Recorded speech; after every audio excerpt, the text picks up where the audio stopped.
रक्षाबंधन का त्यौहार पास आते ही मुझे सबसे ज़्यादा मुंबई वाली बुआ जी की राखी के कुरियर का इंतज़ार रहता था। कितना बड़ा पार्सल भेजती थी बुआ जी।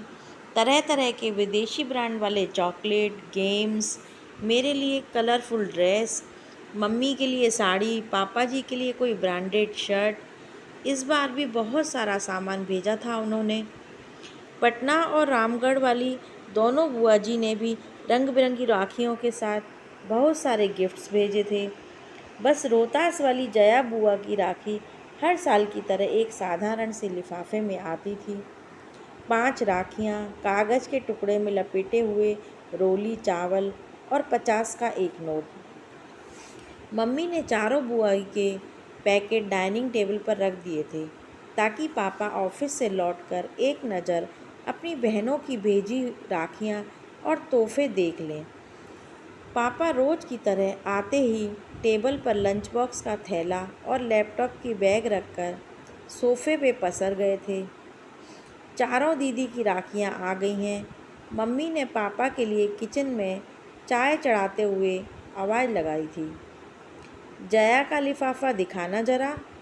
पापा जया बुआ की राखी का सबसे ज़्यादा इंतज़ार करते थे और सबसे पहले उन्हीं की भेजी राखी कलाई में बांधते थे। जया बुआ सारे भाई बहनों में सबसे छोटी थी, पर वह भी जिसने विवाह के बाद से शायद ही कभी सुख देखा हो। विवाह के तुरंत बाद देवर ने सारा व्यापार हड़प कर घर से बेदखल कर दिया। तब से फूफा जी की मानसिक हालत बहुत अच्छी नहीं थी। मामूली सी नौकरी कर थोड़ा बहुत कमाते थे। बेहद मुश्किल से बुआ का घर चलाती थी। इकलौते बेटे श्याम को भी मोहल्ले के साधारण से स्कूल में डाल रखा था। बस एक उम्मीद सी लेकर बुआ जी किसी तरह जिए जा रही थी। जया बुआ के भेजे लिफाफे को देखकर पापा कुछ सोचने लगे थे। गायत्री, इस बार रक्षाबंधन के दिन हम सब सुबह वाली पैसेंजर ट्रेन से जया के घर रोहतास उसे बगैर बताए जाएंगे। जया दीदी के घर? मम्मी तो पापा की बात पर एकदम से चौंक गई थी। आपको पता है ना कि उनके घर में कितनी तंगी है। हम 3 लोगों का नाश्ता खाना जया दीदी के लिए कितना भारी हो जाएगा। वो कैसे सब कुछ मैनेज कर पाएंगी।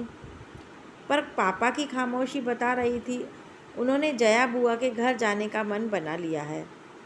और घर में ये सबको पता था कि पापा के निश्चय को बदलना बेहद मुश्किल होता है। रक्षाबंधन के दिन सुबह वाली ट्रेन से हम सब रोहतास पहुंच गए थे। बुआ घर के बाहर बने बरामदे में लगी नल के नीचे कपड़े धो रही थी। बुआ उम्र में तो सबसे छोटी थी, पर तंग हाली और रोज़ की चिंता फिक्र ने उसे सबसे उम्र दराज बना दिया था। एकदम पतली दुबली कमज़ोर सी काया, इतनी कम उम्र में चेहरे की त्वचा पर सिलवटें साफ दिख रही थी। बुआ की शादी का फ़ोटो एल्बम मैंने कई बार देखा था। शादी में बुआ की खूबसूरती का कोई जवाब नहीं था। शादी के बाद 11 वर्षों की परेशानियों ने बुआ जी को कितना बदल दिया था। बेहद पुरानी घिसी सी साड़ी। बुआ को दूर से ही पापा मम्मी कुछ क्षण देखे जा रहे थे। पापा की आंखें डबडबा सी रही थीं।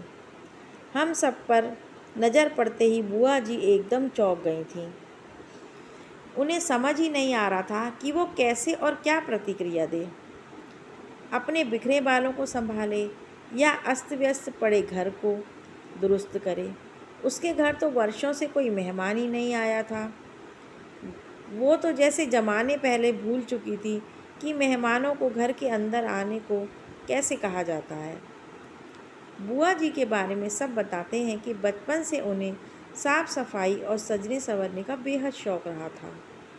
पर आज दिख रहा था कि अभाव और चिंता कैसे इंसान को अंदर से दीमक की तरह खा जाती है। अक्सर बुआ जी को छोटी मोटी ज़रूरतों के लिए कभी किसी के सामने तो कभी किसी के सामने हाथ फैलाना होता था। हालात ये हो गए थे कि ज़्यादातर रिश्तेदार उनका फ़ोन उठाना ही बंद कर चुके थे।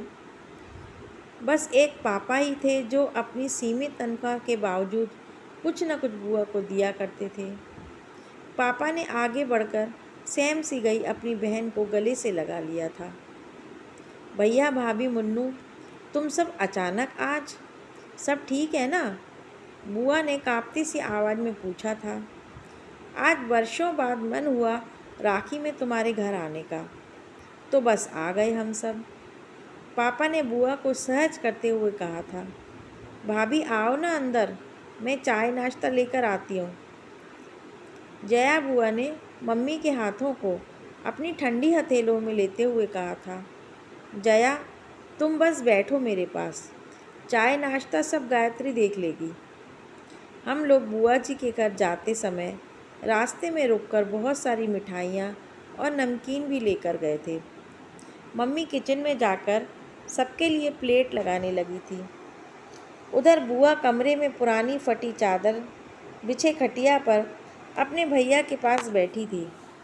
बुआ जी का बेटा श्याम दौड़कर फूफा जी को भी बुला लाया था। राखी बांधने का मुहूर्त शाम 7 बजे तक का था। मम्मी अपनी ननद को लेकर मॉल चली गई थी, सबके लिए नए ड्रेसेस खरीदने और बुआ जी के घर के लिए किराने का सामान लेने के लिए। शाम होते होते पूरे घर का हुलिया बदल चुका था। नए पर्दे, बिस्तर पर नई चादर, रंग बिरंगे डोरमेट और सारा परिवार नए कपड़े पहनकर जच रहा था। न जाने कितने सालों बाद आज जया बुआ की रसोई का भंडार लबालब भरा हुआ था।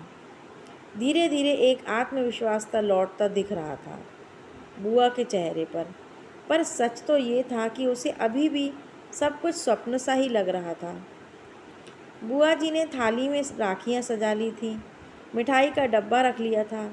जैसे ही पापा को तिलक करने लगी, पापा ने बुआ को रुकने को कहा।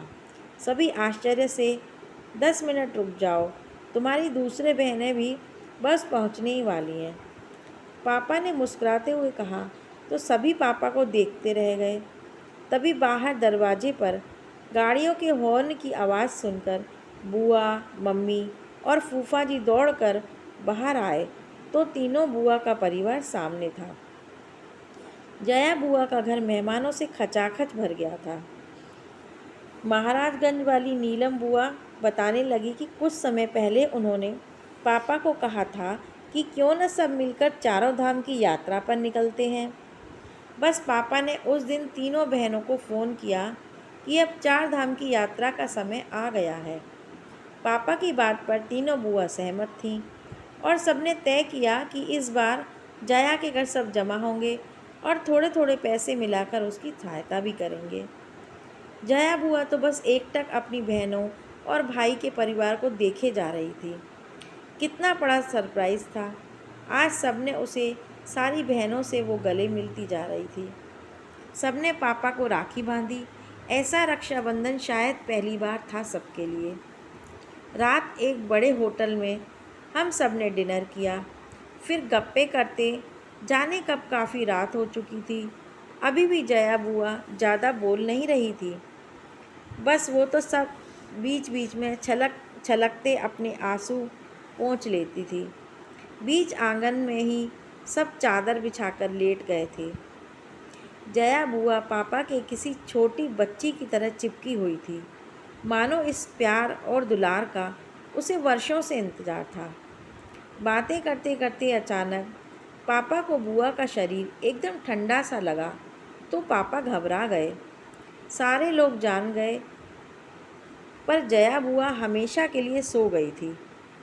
पापा की गोद में एक बच्ची की तरह लेटे लेटे वो विदा हो चुकी। पता नहीं कितने दिनों से बीमार थी और आज तक किसी से कहा भी नहीं था। आज सबसे मिलने की ही आशा लिए शायद वो जिंदा थी।